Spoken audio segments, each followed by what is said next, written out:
लेकिन इस तरीके से भ्रष्टाचार में हमारे नेता, हमारे ठेकेदार संलिप्त है कि उनको अपने कमाई के पीछे देश की बर्बादी नहीं दिख रही है।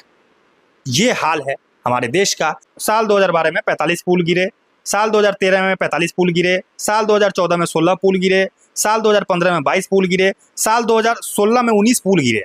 ठीक है, उसके बाद साल 2017 में 10 पुल गिरे, साल 2018 में 17 पुल गिरे, साल 2019 में आपको 23 पुल गिरे, साल 2020 में 9 पुल गिरे और साल 2021 में 8 पुल गिरे। हालांकि ये जो आंकड़ा है। नमस्कार, मेरा नाम है सतीश बाबा और आप देखना शुरू कर चुके हैं पब्लिक थिम्स। बिहार में बीते 17 दिनों के अंदर में 12 पुल गिरे हैं।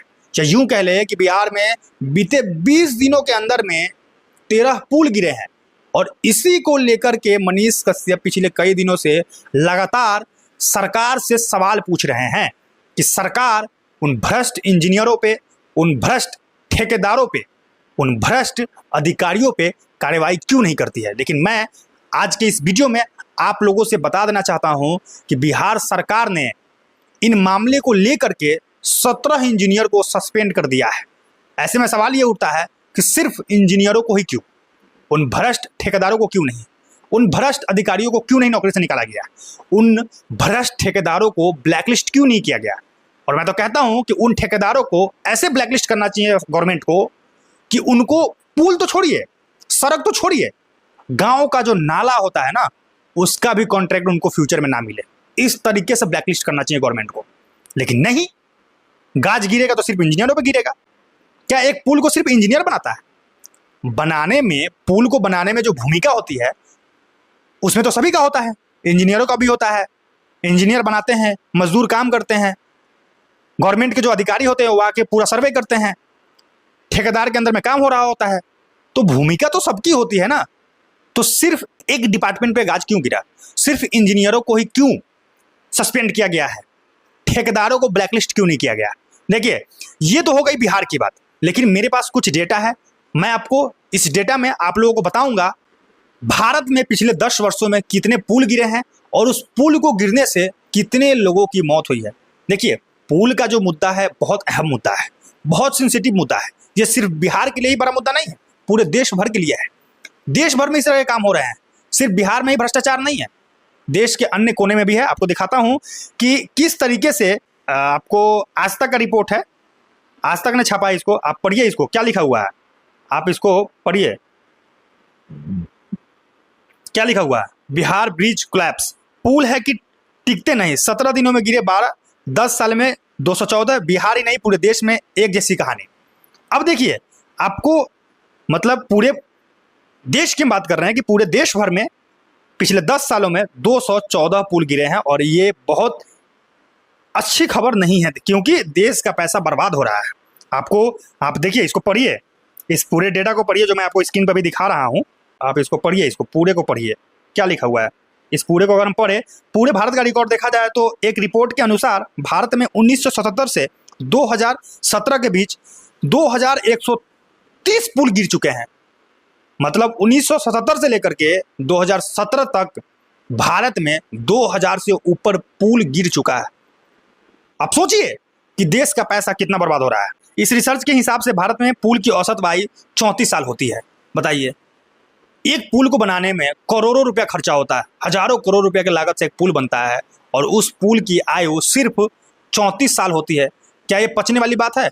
गांव में लोग घर बनाते हैं, 10 लाख में घर बना लेते हैं, 5 लाख में घर बना लेते हैं, 2 कमरे के मकान, 3 कमरे के मकान बनाते हैं लोग 8 लाख 10 लाख में।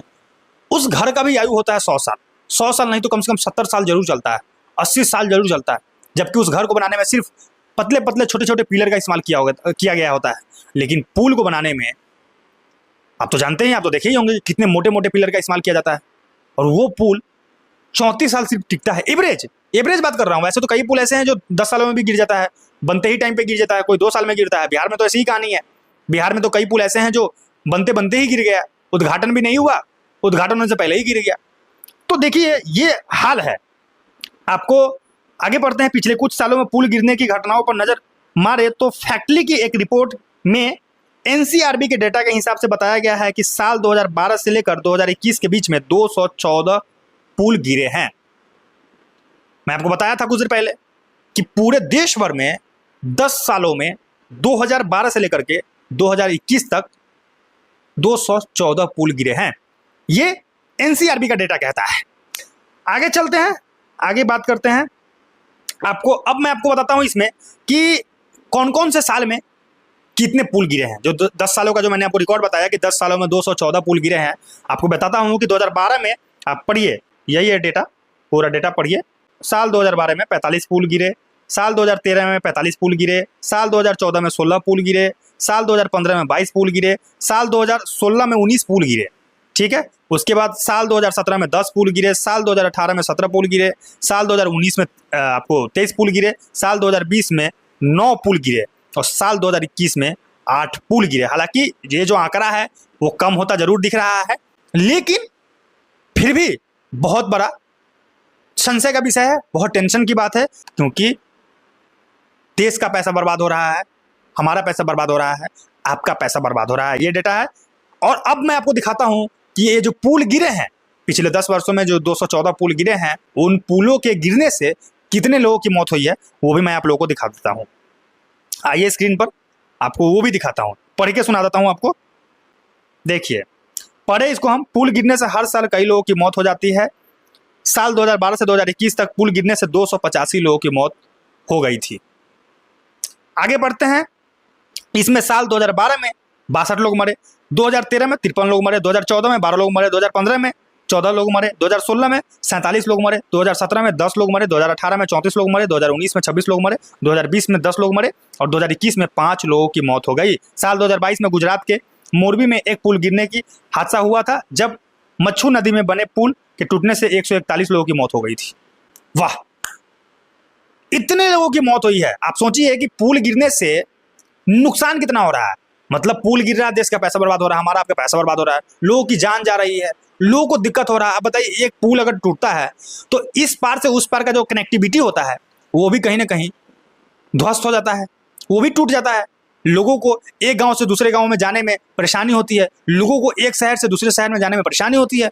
लेकिन इस तरीके से भ्रष्टाचार में हमारे नेता, हमारे ठेकेदार संलिप्त है कि उनको अपने कमाई के पीछे देश की बर्बादी नहीं दिख रही है। ये हाल है हमारे देश का। मुझे लगता है कि मनीष कश्यप का जो मेहनत है वो रंग लाया है। मनीष कश्यप ने लगातार बिहार सरकार से सवाल पूछा था कि आखिर भ्रष्ट इंजीनियरों पे, भ्रष्ट ठेकेदारों पे, भ्रष्ट अधिकारियों पे कार्रवाई क्यों नहीं हो रही है। लेकिन फाइनली बिहार सरकार ने भ्रष्ट इंजीनियरों पे कार्रवाई किया है। आगे देखना ये दिलचस्प होगा कि भ्रष्ट ठेकेदारों को कब ब्लैकलिस्ट किया जाता है, भ्रष्ट अधिकारियों पे कब कार्रवाई होती है। लेकिन जाते जाते मैं मनीष कश्यप को बहुत बहुत धन्यवाद देना चाहूँगा कि उनके ही वजह से आज सरकार तक आवाज़ पहुँची है और सरकार ने एक्शन लिया है। उम्मीद करता हूँ कि आप लोग भी बिहार में बढ़ते भ्रष्टाचार को लेकर आवाज़ उठाते रहेंगे। लेकिन जाते जाते मैं उनको याद करना चाहता हूँ, नए वाले नेताजी को, मुखिया जी को, विपिन मुखिया जी को। वो कहाँ हैं? मुझे डर लगता है कि कहीं इन भ्रष्ट ठेकेदारों पे, इन भ्रष्ट इंजीनियरों पे जो कार्रवाई हुई है उसको लेकर के कहीं ये वो मनीष कश्यप को ट्रोल ना करते, क्योंकि उनका काम ही है सिर्फ मनीष कश्यप को ट्रोल करना। खैर, पुल क्यों गिर रहे हैं, आप लोग भी अपनी राय कमेंट बॉक्स में जरूर रखिएगा। आज के लिए इस वीडियो में इतना ही, मिलते हैं फिर अगले वीडियो में। जय हिंद, जय भारत, जय बिहार।